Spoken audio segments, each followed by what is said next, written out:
پالوس گرفتار ہو گیا۔ جب پالوس یروشلم میں تھا تو وہ ایک طہارت کی رسم ادا کر رہا تھا۔ چنانچہ پالوس ہیکل میں گیا جہاں کچھ یہودی آدمیوں نے اسے پہچان لیا۔ ان آدمیوں نے پالوس کو پکڑ لیا اور چلا کر کہنے لگے، یہ آدمی لوگوں کو ہماری رسموں اور شریعت کی نافرمانی کرنا سکھاتا ہے۔ اس نے غیر قوم کے لوگوں کو یہاں لا کر ہماری ہیکل کو بھی ناپاک کر دیا ہے۔ ہیکل میں موجود غصے سے بڑے آدمیوں نے پالوس کو گھیر لیا، پھر انہوں نے اسے پکڑ کر ہیکل سے باہر گھسیٹ لیا اور ہیکل کے محافظوں نے دروازے بند کر دیے۔ وہ غصے میں بڑے لوگ پالوس کو مار ڈالنا چاہتے تھے، اس لیے وہ اسے پیٹنے لگے۔ کسی نے دوڑ کر کچھ رومی سپاہیوں کو خبر دی، جلدی آؤ، ہیکل میں فساد ہو رہا ہے۔ سپاہی فوراً آ گئے اور ان کے ایک افسر نے پالوس کو گرفتار کر کے اسے 2 زنجیروں سے باندھ دیا۔ فوجی افسر نے ہجوم سے پوچھا، اس آدمی نے کیا کیا ہے؟ لیکن لوگ مختلف باتیں چلا رہے تھے، اس لیے افسر نے سپاہی کو حکم دیا، اسے چھونی میں لے جاؤ۔ غصے میں بڑے لوگ مسلسل چلا رہے تھے، اسے یہاں سے دور لے جاؤ۔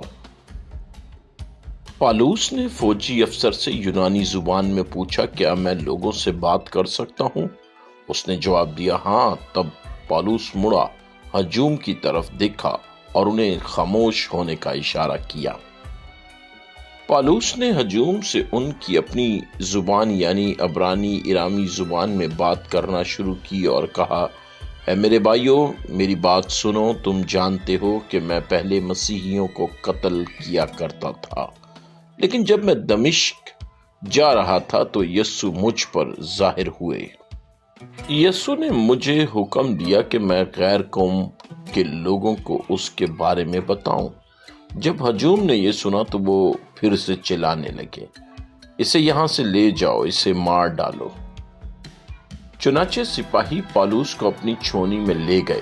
ان کے فوجی افسر نے حکم دیا، اس آدمی کو مارو، یہاں تک کہ یہ بتائے کہ لوگوں کو اس پر اتنا غصہ کیوں ہے۔ جب سپاہی پالوس کے کپڑے پھاڑ کر اسے مارنے لگے تو پالوس نے پکار کر کہا، رکو، میں رومی شہری ہوں، تمہیں یہ حق نہیں کہ بغیر کسی عدالت کے مجھے قصوروار ٹھہرائے مجھے مارو۔ تب فوجی افسر اپنے کمانڈر کے پاس گیا اور کہا، یہ آدمی رومی شہری ہے، اب ہم کیا کریں؟ تب کمانڈر نے جا کر پالوس سے پوچھا، کیا تم رومی شہری ہو؟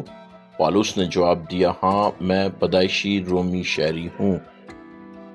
اگلے دن کمانڈر پالوس کو یہودی بزرگوں کی عدالت کے سامنے لے آیا تاکہ وہ ان کے سامنے کھڑا ہو۔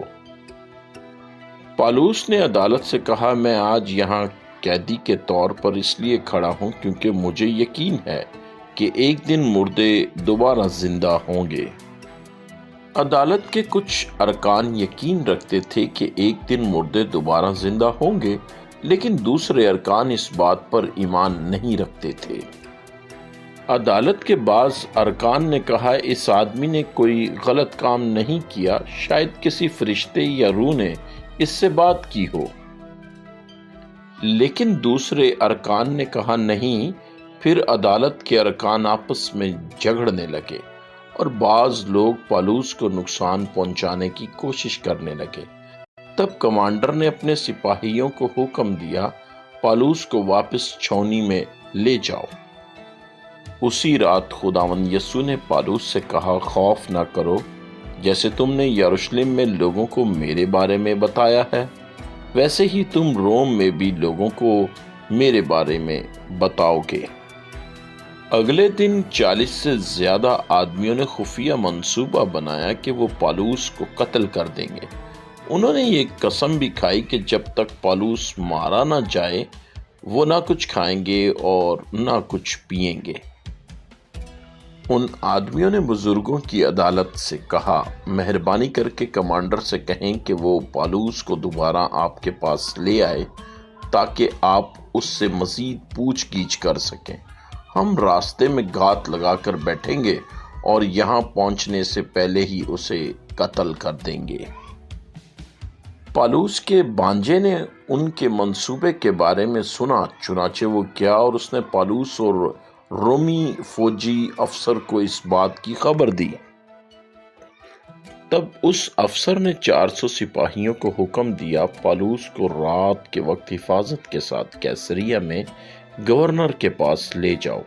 کمانڈر نے گورنر کے لیے ایک خط بھی لکھا جس میں اس نے ساری صورتحال اور پیش آنے والے واقعات کی وضاحت کی۔